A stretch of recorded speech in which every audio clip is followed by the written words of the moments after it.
একটি ভীতু ছেলে যখন মিলিটারিতে যোগ দিয়ে প্রথম বিশ্বযুদ্ধের মাঝখানে আটকা পড়ে যায়, যার একটা মশা মারার অভিজ্ঞতা ছিল না, তাকে নাকি মারতে হবে হাজার হাজার সৈনিক। ছেলেটা যুদ্ধের মাঝে আটকা পড়ে যা যা দেখতে পায় তাতে তার মিলিটারিতে আসার শখ ভালোভাবেই মিটতে থাকে। শেষ পর্যন্ত ছেলেটার সাথে কি হয় এটা জানতে হলে আপনাদের দেখতে হবে পুরো ভিডিওটা। আর হ্যাঁ, মুভিটার নাম হলো All Quiet on the Western Front. তো যে অবস্থাতে আছেন না কেন, মনোযোগ দিয়ে দেখা শুরু করুন আজকের মুভি এক্সপ্লেনেশন। সালটা 1917। প্রথম বিশ্বযুদ্ধ হওয়ার প্রায় 3 বছর পার হয়ে গেছে। এই সময়টায় জার্মানির নাৎসি বাহিনী এবং পশ্চিমা মিত্রশক্তির মধ্যে ফ্রান্সের ওয়েস্টার্ন ফ্রন্টে মারাত্মক এক রক্তক্ষয়ী যুদ্ধ চলছিল। ঠিক এমনই এক ব্যাটেল গ্রাউন্ডে জার্মানির বাংকারে অবস্থান করছিল 17 বছর বয়সী এক বালক। যুদ্ধে অংশ নেওয়ার জন্য পূর্ণ উদ্যমে মিলিটারিতে যোগ দিলেও বাংকারে এসে সে যা দেখতে পায় তাতে তার চেতনা শক্তি একেবারেই লোপ পেয়ে যায়। আশেপাশে তীব্র গোলাগুলি, বোমা বিস্ফোরণ এবং এত এত মানুষের মৃত্যু দেখে সে কি করবে তা বুঝে উঠতে পারছিল না। তার আশেপাশের যোদ্ধারা একের পর এক গুলি খেয়ে মরতে থাকলে সেই অবস্থাতেই কমান্ডার তাকে যুদ্ধ করার জন্য বাংকারের উপরে ঠেলে দেয়। ছেলেটা প্রচন্ড ভয়ে নিজের প্রাণ হাতে নিয়ে গোলাগুলির মধ্য দিয়ে দৌড়াতে থাকে, আর আশেপাশেই তৎক্ষণাৎ লাশের এক বিশাল স্তূপ হয়ে যায়। শেষে হুমড়ি খেয়ে পড়ে গেলেও নিজের রাইফেল দিয়ে সে গুলি চালাবার ব্যর্থ চেষ্টা করতে থাকে, কিন্তু এমন আনাড়ি হাতে সে কিছুতেই আর রাইফেল চালাতে পারে না। শেষ পর্যন্ত কোমর থেকে একটা মেল নাইফ বের করে সে এক জার্মানি সৈনিকের উপর হামলা করে বসে। এরপর সেই ছেলেটার যে কি পরিণতি হয়েছিল তা হয়তো আমরা মুভির সামনের কোনো একটা সিনে দেখতে পাবো। এবার পরের সিনে দেখা যায় যে যুদ্ধবিরতির সময় জার্মানির সৈনিকরা লাশের স্তূপ থেকে মৃত সৈনিকদের কফিনে পুড়িয়ে দাফন করার ব্যবস্থা করছিল। সৈনিকদের কবরস্থ করার আগে তারা তাদের সব জিনিসপত্র এমনকি পোশাকও খুলে রেখে দিচ্ছিল, কারণ যুদ্ধের মাঠে কোনো কিছুই অপচয় করা যায় না। সৈনিকদের সব জিনিসপত্র তারা নিজের ঘাটতিতে নিয়ে যায়, যেগুলো তারা পুনরায় উপযোগী করে ব্যবহার করতে পারবে। এমনকি ছেঁড়া ফাটা পোশাকও কেউ সেলাই করে ঠিক করে নেয়। মানে বুঝতেই পারছেন ওই সময়ের যুদ্ধের পরিস্থিতিটা কত করুণ ছিল। যাই হোক, ঠিক এই দৃশ্যের পরে আমাদেরকে একটা ফ্ল্যাশব্যাকে নিয়ে যাওয়া হয়, যেখানে আমরা কয়েকজন জার্মানি তরুণদের দেখতে পাই। সদ্য কলেজে ভর্তি হওয়ার পর পল বার্মার তার বন্ধুকে নিয়ে জার্মানির আর্মিতে যোগ দিয়ে ওয়েস্টার্ন ফ্রন্টে যাওয়ার জন্য ফর্ম পূরণ করছে। যুদ্ধে যেতে পারাটা তাদের কাছে ব্যাপক এক্সাইটমেন্টের হলেও সামনে যে তাদের জন্য কি অপেক্ষা করছে তার সম্পর্কে তাদের কোনো বিন্দুমাত্র ধারণা ছিল না। শুধুমাত্র ঝোঁক এবং আবেগের বশেই তারা যুদ্ধের মতো এত ভয়ানক জায়গায় কোনো এক্সপেরিমেন্টস ছাড়াই সিদ্ধান্ত নিয়েছিল যাবার। আর সেটা যে কত ভয়ানক প্রভাব ফেলেছে তা তো আমরা মুভির শুরুতেই দেখেছি। মুভির শুরুতেই দেখানো ভীতু আর আনাড়ি ছেলেটাই ছিল পল বার্মার। যাই হোক, মিলিটারিতে যোগ দেবার পর যুদ্ধে যাওয়ার আগে স্কুল অফিসারের জ্বালাময় স্পিচ শুনে তাদের মনে আরো বেশি এক্সাইটমেন্ট কাজ করে। মিলিটারিতে ভর্তি হওয়ার পর 4 বন্ধু পল, ক্রুপ, ফ্রান্স এবং লুডউইককে তাদের পোশাক এবং জিনিসপত্র বুঝিয়ে দেওয়া হয়। এরপর তারা জার্মানি মিলিটারিদের খুবই রুড একজন সার্জনের নেতৃত্বে ওয়েস্টার্ন ফ্রন্টের উদ্দেশ্যে রওনা দেয়। প্রথমে তো তাদের বেশ মজাই লাগছিল, কিন্তু গাড়ির ভিতরে সার্জেন্ট তাদেরকে ভালোভাবে বুঝিয়ে দেয় যে যুদ্ধ কোনো খেলার জায়গা না, বরং এই যাত্রায় প্রতি পদে পদে অপেক্ষা করছে মৃত্যু। এখানে সার্ভাইভ করতে হলে তাদেরকে কাদার মধ্যে ঘুমাতে হবে, দীর্ঘ পথ পায়ে হাঁটতে হবে এবং লাশের স্তূপের উপরে দিয়ে হামাগুড়ি খেতে হবে। এভাবে তাদেরকে কড়াভাবে যুদ্ধের অনুশাসন বুঝিয়ে দেওয়া হলেও তারা তখনও ভয়াবহতাটাকে পুরোপুরি উপলব্ধ করতে পারে না। কিন্তু খুব দ্রুতই তাদের সামনে সেই পরিস্থিতি চলে আসে। রাস্তার মাঝেই তাদের গাড়ি থেকে নেমে যেতে হয়, কারণ আরেক রেজিমেন্টের আহত সৈনিকদের সরানোর জন্য গাড়ির খুব প্রয়োজন ছিল। এবার তাদেরকে পায়ে হেঁটে যাত্রা শুরু করতে হয়। তবে কিছুক্ষণ পর তাদের কাছে প্লেন থেকে একটা বোমা ফেলানো হয়। যদিও বোমার কারণে কারো কোনো ক্ষতি হয়নি, কিন্তু এই এক বোমার বিস্ফোরণ দেখে পল আর তার বন্ধুরা ভয়ে ভরকে যায়। বোমা বিস্ফোরণের পর সার্জেন্ট সবাইকে গ্যাস মাস্ক পরার আদেশ দিলেও পল সেই মাস্কটা পরতে একটু দেরি করে ফেলে। ফলে সার্জেন্ট তাকে নাইট ডিউটি পর্যন্ত ওই মাস্ক পরার শাস্তি দেয়। এরপর ধীরে ধীরে পায়ে হাঁটতে হাঁটতে তারা অবশেষে ওয়েস্টার্ন ফ্রন্টের বাংকারের কাছে পৌঁছায়। মজার ব্যাপার হচ্ছে এই অল্পক্ষণে কিন্তু পলের যুদ্ধের আসার শখ প্রায় মিটেই গেছে। সেই সার্জেন্ট তার মুখ থেকে গ্যাস মাস্কটা খুলে ফেলে এবং শীঘ্রই যুদ্ধের জন্য রেডি হতে বলে, কারণ পশ্চিমা শক্তির সাথে গোলাগুলি ইতিমধ্যে শুরু হয়ে গেছে। এবার সার্জেন্ট অন্য পাশে চলে যাওয়ার পর ক্যাট নামের এক মধ্যবয়স্ক সোলজার এসে পলকে বলে, মানুষের হাতে ক্ষমতা দিলেও মানুষ পশুর মতো আচরণ শুরু করে।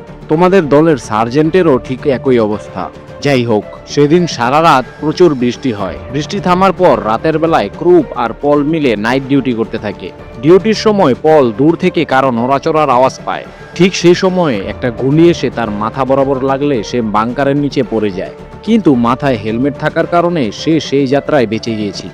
তাদের এক সিনিয়র সোলজার এসে তাদেরকে কিছুটা সরে অবস্থান করতে বলে, কারণ হেলমেটের রিফ্লেকশনের কারণে শত্রুরা তাদের অবস্থান টের পেয়ে গেছে। রাত গভীর হলে ডিউটিতে থাকা সোলজাররা হঠাৎ তীব্র ফায়ারিং এর সম্মুখীন হয়। দূর থেকে তাদের উপর আর্টিলারি শিল এসে বাংকার ধসিয়ে দিতে থাকে। এই অবস্থায় চার বন্ধু কোনো মতে বাকি সোলজারদের সাথে বাংকারের পাটাতনে অবস্থান নেয়। সেই জায়গাটা তুলনামূলক সিকিউর হওয়ার কারণে সেটা ভেঙে পড়েনি, কিন্তু এটাও ভাঙতে কতক্ষণ। লুডউইক ভয়ে প্রায় কান্না করে দিয়েছিল। এই গোলাগুলির মধ্য দিয়ে সে বাইরে এসে পালাতে চাইলে এক সিনিয়র সোলজার এসে তাকে আটকে দেয়, কিন্তু তবুও সে তার হাত থেকে ফসকে দৌড় দেয়। ঠিক তখনই কিছু আর্টিলারি শেল এসে তাকে আঘাত করে। এইবার সেই বাংকারের পাটাতনটাও ভাঙতে শুরু করলে সৈনিকরা সবাই প্রাণে বাঁচতে বাইরে চলে আসে। পরের দিন সকালে পাটাতনের নিচে চাপা পড়া অবস্থায় পলের ঘুম ভাঙে। তার সমস্ত চেহারায় বালি, কাদা এবং কালিকুলি মেখে থাকার কারণে তাকে প্রায় চেনাই যাচ্ছিল না। এর মধ্যেই তার বন্ধু ক্রুপ এবং ফ্রান্স শেষে তাকে চিনতে পেরে কাতার স্তূপ থেকে বের করে। পলকে উদ্ধার করার পর তাদেরকে আবারও আঘাত হানে সৈনিকরা। গত রাতের ওই আর্টিলারি ফায়ারিংয়ে প্রচুর সৈনিক আহত হয়েছিল। পল কিছুটা সুস্থ হয়ে উঠলেই তাকে মৃত সৈনিকদের ওয়াল ট্যাগ খোলার দায়িত্ব দেওয়া হয়। কয়েকজন সৈনিকের ট্যাগ কালেক্ট করার পর হাঁটতে হাঁটতে হঠাৎ তার পায়ের নিচে একটা চশমা আসে। ওই চশমাটা ছিল তারই বন্ধু লুডউইকের। পল আরো কিছু দূর গিয়ে লুডউইকের ছিন্ন বিচ্ছিন্ন লাশটাও দেখতে পায়। নিজের প্রিয় বন্ধুকে একদিনের মাথায় এভাবে শেষ হতে যেতে দেখাটা যেন তার কাছে কোনোভাবে বিশ্বাসযোগ্য ছিল না। আসলে এটাই হলো যুদ্ধের ময়দানের হার্শ রিয়ালিটি। চোখের পানি ফেলতে ফেলতে পল লুডউইকের ট্যাগটাও কালেক্ট করে নেয়। তারপর আবার তাকে কাজে ফিরে যেতে হয়। এভাবে যুদ্ধের ময়দানে আসার পর কয়েক মাস পার হয়ে যায়। 1918 সালের দিকে জার্মান স্টেট সেক্রেটারি ম্যাথিয়াস এজালবার্গের কাছে খবর আসে যে পশ্চিমা মিত্রশক্তিরা ফ্রান্সের প্রায় পুরোটাই ধীরে ধীরে নিজেদের হাত থেকে মুক্ত করে নিচ্ছে। গত কয়েকদিনের ব্যাটেলে প্রায় 40,000-এরও বেশি জার্মানি সৈনিক মারা গেছে। তাই এই পরিস্থিতিতে স্যারেন্ডার করে দেওয়াটা সবচেয়ে বেশি যুক্তিযুক্ত হবে। তাই ম্যাথিয়াসও এই বিষয়ে জার্মান হাই কমান্ডারের সাথে আলাপ করে। অন্যদিকে পল আর সেই পুরনো সোলজার ক্যাট ততদিনে বেশ ভালো বন্ধু হয়ে গিয়েছিল। একদিন যুদ্ধবিরতির মাঝে ঘোরার সময় তারা দুজন বেশ ক্ষুধার্ত ছিল। ক্যাট রাস্তার পাশে ফার্সি বাড়ির ভিতর থেকে হাঁসের ডাক শুনতে পেয়ে সেখান থেকে একটা হাঁস চুরি করার প্ল্যান করে। পলের সাহায্যে সেই বাড়িতে ঢোকার পর সে হাঁস চুরি করতে সক্ষম হয়। পরে সে বাড়ির মালিক কুকুর দিয়ে তাদের তাড়া করে। ফলে ক্যাট এবং পলকে প্রায় জান বাঁচিয়ে সেখান থেকে ভাগতে হয়েছিল, কারণ ফ্রেঞ্চ লোকটা অনবরত তাদের দিকে গুলি ছুড়ে যাচ্ছিল। এভাবে জীবনের ঝুঁকি নিয়ে হাঁস চুরি করার পর তারা সবাই মিলে দারুণ একটা ভোজ দেয়। এই সময়টাতে তারা সবাই ফ্রান্সের শ্যাম্পেন নামের এক শহরে অবস্থান করছিল। এই যুদ্ধবিরতিটা তাদের জন্য স্বর্গ সুখের চেয়ে কোনো কম ছিল না, কারণ এতদিন যুদ্ধ করতে করতে তাদের উপর দিয়ে যে কি মানসিক ট্রমা গেছে সেটার কথা অকল্পনীয়। লুডউইক মারা যাওয়ার পর পল আর ফ্রান্সের সাথে ক্যাট ও তার খুব ভালো মতো বন্ধুত্ব শুরু হয়। ফলে অবসর সময় তারা সবাই একসাথে মিলে আড্ডা দিত। একদিন ক্যাট পলকে তার স্ত্রীর কাছ থেকে আসা একটা চিঠি পড়তে দেয়। মূলত ক্যাট অক্ষর জ্ঞান সম্পন্ন না হওয়ার কারণে চিঠিটা পড়তে পারছিল না। এবার চিঠিটা পড়তে গিয়ে পল জানতে পারে যে ক্যাটের ছেলে বেশ কয়েক বছর আগেই মারা গেছে। আসলে ছেলের এই মৃত্যু শোক চাপা দিয়ে তাকে যুদ্ধক্ষেত্রে আসতে হয়েছিল, কেননা যুদ্ধের ডিউটির কাছে সমস্ত কিছুই অনেক ছোট মনে হয়। যাই হোক, এই অল্প সময়টা তারা খুব ভালোভাবে কাটালেও খুব দ্রুতই তাদের লাইফে আবারও একটা স্ট্রাগল ফিরে আসতে চলেছে, কেননা পরের দিন থেকেই পশ্চিমা নৃত্যশক্তি এবং জার্মানের মধ্যকার সিজ ফায়ার শেষ হতে চলেছে। পরের দিন তাদেরকে 50 জন তরুণ সৈনিকদের একটা দল খোঁজার দায়িত্ব দেওয়া হয়, যারা বেশ কয়েকদিন ধরে মিসিং। পল এবং তার সঙ্গীরা তাদেরকে খুঁজতে খুঁজতে রেল লাইনের ধারে বড় এক সরাই থানার মতো বিল্ডিং এ গিয়ে পৌঁছায়। অতঃপর পল সেখানে যা দেখতে পায় তাতে তার বুক থরথর করে ওঠে। 50 জন সৈনিকের সবাই সেখানে মৃত অবস্থায় পড়ে আছিল। তাদের লাশের উপরে মাছি এবং পোকামাকড় ভনভন করছিল। যুদ্ধের এই সিনগুলো যে কতটা ডিস্টার্বিং তা আমরা কল্পনাও করতে পারবো না। ওদিকে ক্যাট এই পথ দিয়ে আসার সময় বুঝতে পেরেছিল যে এখানে বেশ কিছু সময় আগে গ্যাস অ্যাটাক করা হয়েছিল। বাতাসে ভেসে আসা গ্যাসের গন্ধে সেটার ইঙ্গিত দিচ্ছিল। পলের ডাক শুনে লাশগুলো দেখার পর ক্যাট বুঝতে পারে যে গ্যাস অ্যাটাকের সময় খুব দ্রুত নিজেদের মাস্ক খুলে ফেলার কারণে সব সৈনিকরা মারা গেছে। এখন এভাবে যদি চলতে থাকে তাহলে আর কয়েক মাসের মধ্যে জার্মানি পুরো খালি হয়ে যাবে। কিন্তু জার্মান জেনারেলদের সেদিকে কোনো খেয়ালই নেই, বরং যুদ্ধের যাই পরিস্থিতি হোক না কেন তারা যুদ্ধ চালিয়েই যাবে। ফ্রান্সে থাকা জার্মানির সৈনিকদের সামলানোর দায়িত্বে থাকা জেনারেল ফেডরেক্স যুদ্ধ চালিয়ে যাবার অর্ডার দেয়। ওদিকে স্টেট সেক্রেটারি এজালবার্গও কিন্তু বুঝতে পারছিল যে এই যুদ্ধে তাদের পরাজয় কেউ ঠেকাতে পারবে না, তাই বিনা কারণে এতগুলো জীবন ধ্বংস করে দেওয়ার তো কোনো মানেই হয় না। এর জন্য সে ট্রেনে করে ফ্রান্সে আসছিল যাতে উচ্চপদস্থ কর্মকর্তাদের সাথে আবারও সিজ ফায়ার নিয়ে আলাপ করা যায়। কিন্তু জার্নিতে থাকার সময় তার ট্রেনে খুব কাছে একটা বোমা পড়লে সেই ট্রেন থেমে যায়। এর কারণে এজালবার্গকে সেখান থেকে খুবই রিস্ক নিয়ে গাড়িতে করে কোয়ার্টারে পৌঁছাতে হয়। এদিকে রাতের বেলায় ঘুম থেকে জার্মানি সৈনিকদের ডেকে তোলা হয়, কারণ ফ্রান্সের পক্ষ থেকে কোনো ধরনের সিজ ফায়ারের এক্সপেরিমেন্ট না হওয়ার কারণে আবারও তাদের সাথে যুদ্ধ শুরু হতে পারে। অর্থাৎ পল এবং তার সঙ্গীদের জন্য আবারও অপেক্ষা করছে ভয়াল এক রাত। অন্যদিকে এজালবার্গো ফ্রান্সে পৌঁছানোর পর ফ্রেঞ্চ জেনারেলদের সাথে সিজ ফায়ার করার জন্য আলোচনা করতে শুরু করে, কিন্তু ফ্রেঞ্চদের পক্ষ থেকে মার্শাল ফচ তাকে জানিয়ে দেয় যে আগামী 72 ঘন্টার মধ্যে তাকে সারেন্ডার পেপারে সাইন করতে হবে, তা না হলে ফ্রান্স এবং তাদের পশ্চিমা মিত্রশক্তি কোনোভাবেই এই যুদ্ধ থামাবে না। অর্থাৎ এজেলবার্গের সামনে খুব কঠিন এক সিদ্ধান্ত অপেক্ষা করছিল। যদি সে সারেন্ডার করে দেয় তাহলে বহু জার্মানি তরুণদের প্রাণ বাঁচবে, কিন্তু জার্মানিও যুদ্ধ থেকে ছিটকে পড়বে। তার কোন সিদ্ধান্ত নেওয়া উচিত সেটা সে এখনো ভেবেই পাচ্ছিল না। অন্যদিকে জার্মান ফ্রন্ট লাইনে ততক্ষণ সৈন্যদের মার্চ শুরু হয়ে গেছিল। কমান্ডারের আদেশে সব সৈনিকরা বাংকারের থেকে উপরে উঠে যায় এবং ফ্রেঞ্চদের বাংকারের মিসাইল ছুড়ে মারে। আগেরবারের মতো পল এবারও তার আশেপাশে বহু লোককে গুলি খেয়ে এবং বোমার আঘাতে মৃত্যুবরণ করতে দেখে, কিন্তু ভাগ্যক্রমে তার গায়ে কোনো আঘাতই লাগে না এবং সে বেঁচে যায়। শেষ পর্যন্ত ফ্রেঞ্চ বাংকারের কাছাকাছি গিয়ে তাদের দিকে একটা বোমা নিক্ষেপ করে বসে। এরপর পল সোজা বাংকারে নেমে কয়েকজন সৈনিককে ব্যানরায় দিয়ে একেবারেই খতম করে ফেলে। শেষে আরও একজন সৈনিক তার উপর হামলা করলে সে তাকেও একের পর এক ছুরির আঘাতে মেরে ফেলে। যুদ্ধের সেই স্ট্রেস যে তার মানসিক স্বাস্থ্যের উপর কতটা বিরাট প্রভাব ফেলেছে তা দেখে সহজেই বোঝা যায়। তার সাথে ক্যাট সহ আরও কিছু সৈনিক ফ্রান্সের বাংকারে ঢুকতে সক্ষম হয়। তারা সবাই মিলে বাংকারের ভিতরে সমস্ত সৈনিককে খতম করে দেয়। এরপর তারা সেই সৈনিকদের খাবারগুলো এক এক করে খেতে থাকে, কিন্তু হঠাৎ তাদের মাথার উপর থেকে ছাদ থরথর করে কাঁপতে থাকে। বাইরে এসে তারা দেখতে পায় দূর থেকে দুটো বিশাল ট্যাঙ্ক তাদেরকে মারতে আসছে। এবার ট্যাঙ্কগুলোকে তাদের কাছে পৌঁছানোর আগেই তারা সবাই সেদিকে গুলি করতে শুরু করে, কিন্তু পরক্ষণেই ট্যাঙ্ক ভয়ানক গোলার আঘাতে প্রচুর সৈনিক খতম হয়ে যায়।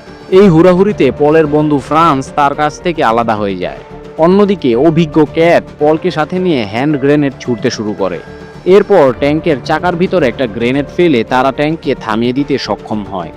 এবার ট্যাঙ্কের আড়ালে কভার নিয়ে বেশ কিছু সৈনিক তাদের উপর গুলি চালাতে শুরু করে। তারা আড়ালে থাকা সৈনিকদেরও মেরে শেষ করে দেয়, কিন্তু জার্মানিদের মধ্যে বেশিরভাগ সৈনিক হতাহত হওয়ার কারণে ফ্রেঞ্চরা এসে তাদের উপর তীব্র অ্যাটাক শুরু করে। ফলে ফ্লেম ধোয়ার গান দিয়ে তারা জার্মানি সৈনিকদের পুড়িয়ে মারতে শুরু করে। এইসব অবস্থা দেখে জার্মানিরা পালাতে শুরু করে। পল দেখতে পায় যে তার বন্ধু ক্রুপ ফ্রেঞ্চদের হাতে সারেন্ডার করার চেষ্টা করছে, কিন্তু তারা নির্দয়ভাবে তাকে পুড়িয়ে মেরে ফেলে। চোখের সামনে আরেক বন্ধুকে এভাবে শেষ হয়ে যেতে দেখলেও পলের কিছুই করার ছিল না, উল্টো নিজেদের যান বাঁচানোর জন্য তাদেরকে পালাতে হবে। সে পালানোর সময় কিছু দূর যেতেই একটা বোমা এসে তার সামনে পড়ার কারণে সে হুমড়ি খেয়ে পড়ে যায়। ওইদিকে এসবার্গার জার্মান জেনারেলদেরকে সারেন্ডারের জন্য রাজি করানোর অনেক চেষ্টা করলেও জেনারেলরা কিছুতেই রাজি হয় না, কিন্তু এসবার্গার আর একটা প্রাণও বিনা কারণে নষ্ট করতে রাজি ছিল না। তাই সে ফ্রেঞ্চদের সকল শর্ত মেনে নেওয়ার সিদ্ধান্ত নেয় এবং সম্রাট কয়জারের কাছ থেকে অনুমতি চাওয়ার জন্য চিঠি পাঠানোর ব্যবস্থা করে। ওইদিকে পল এবং ক্যাট তার সঙ্গীদের সাহায্যে আবারও বাংকারে ফিরে আসে। এবার তারা ফ্রেঞ্চ অ্যাটাকের মোকাবেলা করতে না পারায় কিছুটা পিছিয়ে হাঁটার সিদ্ধান্ত নেয়, কিন্তু কাঁধে এতগুলো অ্যানিমেশন নিয়ে দৌড়াতে পলের খুব কষ্ট হচ্ছিল। তীব্র গোলাগুলি এবং বোমাবাজির মধ্যে সে আবারও গর্তে পড়ে কাদায় মাখামাখি হয়ে যায়। ইতিমধ্যে জার্মানির রিইনফোর্সমেন্ট চলে আসার কারণে ফ্রেঞ্চরাও পিছু হাঁটতে হাঁটতে নিজেদের অ্যাটাক উড়িয়ে নিচ্ছিল। এই অবস্থায় একজন ফ্রেঞ্চ সৈনিকও একই গর্তে পড়ে যায়। পল তখন কিছু না ভেবেই ছুরি দিয়ে ওই সৈনিককে একের পর এক আঘাত করে মেরে জখম করে ফেলে, কিন্তু লোকটা যখন মারা যেতে শুরু করে তখন তাকে দেখে পলের মনে তীব্র অপরাধ বোধ জেগে ওঠে, কেননা লাইফে কোনোদিনও সে নিজেকে এত নিঃস্বার্থভাবে কাউকে মারতে দেখেনি। তাকে নিজে কেমন হিংস্র সে জীবনেও কল্পনা করেনি, কিন্তু যুদ্ধের ময়দানে এসে তার মনুষ্যত্ব বিসর্জন দিতে হলো। পল লোকটার মৃত্যুর যন্ত্রণা সহ্য করতে না পেরে তার মুখ ধরে কেঁদে ফেলে। শেষে লোকটাকে মারা যেতে দেখে সে তাকে বাঁচানোর চেষ্টাও করে, কিন্তু তাকে সে খুব খারাপভাবে জখম করে দিয়েছিল। শেষে লোকটা মারা যাওয়ার পর সে কাঁদতে কাঁদতে তাকে সরি বলতে থাকে। লোকটার পকেটে তার স্ত্রী এবং সন্তানের ছবি পেয়ে পলের মন আরও ভেঙে যায়। এরপর সে লিটারালি লোকটাকে জড়িয়ে ধরেই কাঁদতে থাকে।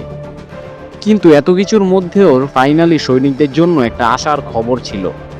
স্যারেন্ডারের ডিসিশন নেওয়ার পর এসবার্গ ফ্রেঞ্চদের দাবিপত্রে স্বাক্ষর করার জন্য জার্মান সম্রাট কার্জাইলের অনুমতি চেয়েছিল। সেই অনুমতি আসা মাত্রই সৈনিকদের মাঝে সেই খবর ছড়িয়ে পড়ে। অবশেষে তারা ঘরে ফিরে যেতে পারবে।